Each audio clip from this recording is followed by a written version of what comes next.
All right, welcome to This Explainer. Today we're unpacking one of the most intense, mind-bending ethical clashes you'll find anywhere in ancient literature. We're diving deep into a majorly pivotal moment from the Mahabharata. And look, this isn't just your standard story about kings and queens. No, it's a high-stakes courtroom drama about duty, tradition, and what actually happens when the rules we live by completely contradict each other. I'm so excited to guide you through this, so grab your focus and let's jump right in. So think about this for a second. What happens when doing the right thing breaks the oldest rules in the book? Usually, right, we think of morality as this straight line, a super clear set of rules handed down by society or scripture. But what if adhering strictly to your own personal code of honor forces you to violate the most sacred, established laws of your entire civilization? Who's right? The person following the law of the land or the person following the absolute truth of their own heart?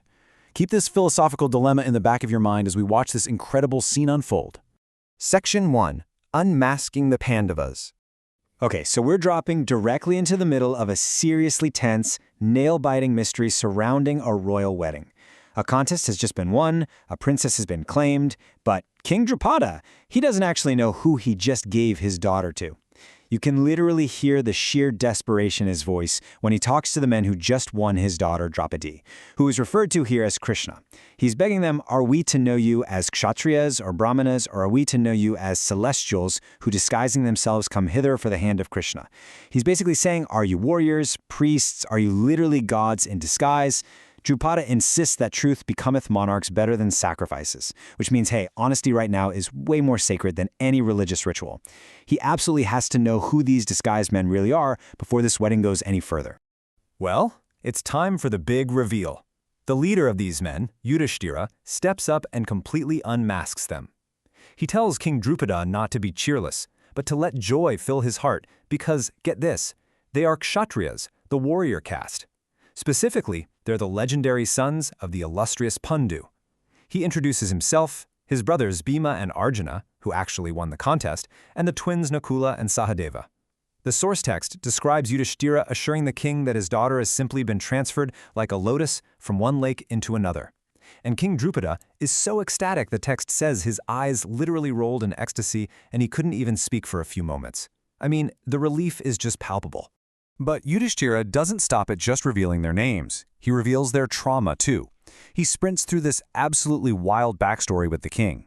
He details how the brothers were trapped in the town of Varanavanta, inside a palace made entirely of highly flammable lac. It was a straight-up assassination attempt by their enemies. They literally set the place ablaze to kill them. But against all odds, they managed a miraculous secret escape and have been living in hiding, disguised as Brahmanas ever since. Hearing this incredible tale of survival, King Drupada is deeply moved. He absolutely censures their enemies and vows right then and there to restore Yudhishthira to his paternal throne. Section 2. The Shocking Marriage Decree. All right, so the identity is revealed, the allies are made, and it feels like we're cruising straight for a traditional happy ending. But I gotta warn you, just as peace seems secure, a massive plot twist is about to shatter the whole illusion. See, King Drupada expects things to proceed exactly by the book. He makes a totally logical offer. Arjuna was the specific hero who physically won the contest for the princess, right? Therefore, Drupada commands that Arjuna should take the hand of his daughter with the due initiatory rites of marriage on this auspicious day. It's your standard textbook royal union. It makes perfect sense based on the rules of their society. But then, Yudhishthira drops an absolute bombshell. He says, "Thy daughter, O king, shall be the common wife of us all. Even thus it hath been ordered, O monarch, by our mother." I mean, wow. Yudhishthira tells the king that he's unmarried, Bhima's unmarried, and while, sure, Arjuna won the prize, their strict rule as brothers is to always enjoy equally whatever jewel they obtain, and they flat out refuse to abandon that rule of conduct. So he declares that Draupadi will take all of their hands, one after another, before the fire. He completely, and I mean completely, derails Drupada's traditional plans. Section 3. The Clash of Morality. What happens next isn't a physical fight, but it's this profound intellectual and ethical battle between two totally opposing worldviews. To really grasp why this is such a huge crisis, we need to quickly talk about polyandry. Polyandry is a form of marriage where a woman has more than one husband simultaneously, and this brilliantly illustrates exactly why Drupada is so horrified. Back in this era, polygamy, one man having many wives, was entirely directed and accepted by society. But a woman having multiple husbands? The text explicitly notes this had literally never been heard of. It wasn't just unusual, it was a massive cultural taboo. Let's play the prosecutor for King Drupada for a second. He calls Yudhishthira out directly. He acknowledges that Yudhishthira is pure and knows the rules of morality, which honestly just makes this proposal even more baffling to him.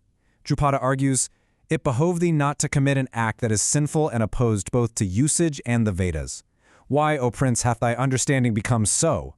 He's pointing out that this act is outright sinful because it opposes usage, meaning historical precedent and tradition, and opposes the Vedas, the ultimate sacred texts. To Drupada, morality is objective, it's written down, and it is unquestionable. He's practically begging to know, how could your understanding become so corrupted? Now flip it around, and let's look at the defense from Yudhishthira.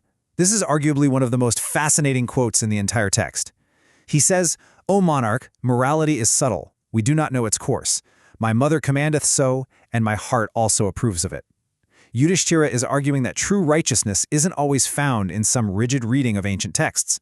Instead, he relies on two very specific things: absolute obedience to a mother's command and the pure compass of a sinless heart. He actually states that his tongue has never uttered an untruth and his heart never turns to sin. Therefore, if his mother commanded it and his pure heart approves of it, it absolutely must be virtuous, regardless of what traditional usage dictates. He basically tells the king to just act without any scruples or fear. So this intense dialogue really boils down to a stark ideological divide. On one side, you have Drupada representing institutional law. His morality is driven by the Vedas, historical precedent, and traditional usage. On the other side, Yudhishthira represents this internalized, duty-bound ethic. His morality is driven by a mother's command, a pure heart, and the fundamental belief that the path of righteousness is complex and, well, subtle. I really want you to think about how this applies even today. How often do we struggle to weigh the strict, black-and-white letter of the law against a deep, personal sense of duty or unique circumstances? Which of these two sides do you find yourself leaning toward? Section 4. Enter the sage. Okay, so we've reached a totally tense impasse. They have to figure out a way to resolve this entirely unprecedented conflict without breaking their fragile, brand-new alliance. Luckily, King Drupada is incredibly pragmatic. He realizes pretty quickly that they aren't going to solve this just by yelling at each other, so he hits the pause button. He outlines a clear resolution plan. Basically, he suggests they bring in the family brain trust. Step 1. They need to deliberate with Yudhishthira's mother, Kunti, since she's the one who supposedly issued this command. Step 2. Confer with Drupada's own son, Dhrishtadyumna. Drupada asks them to settle the deliberations amongst themselves, tell him the result, and he promises to make a final, proper decision the very next day. It's a really smart, strategic cool-down period. But, just as Yudhishthira, Kunti, and Dhrishtadyumna began their deep discourse on this seemingly impossible matter, the source text leaves us hanging with an incredible cliffhanger. Literally right at that moment, the island-born sage Vyasa, who is one of the most revered authoritative figures in the entire epic, happens to arrive in the course of his wanderings. Talk about timing, right? And this perfectly sets the stage for our final thought. When earthly laws and personal duties collide so spectacularly that even kings and heroes can't agree, how will the ultimate spiritual authority rule on this subtle moral dilemma? Does true justice actually lie in the ancient rules, or is it found in the purity of the heart? That is a question that'll definitely keep you thinking long after this explainer ends. Thank you so much for joining me to explore this amazing text.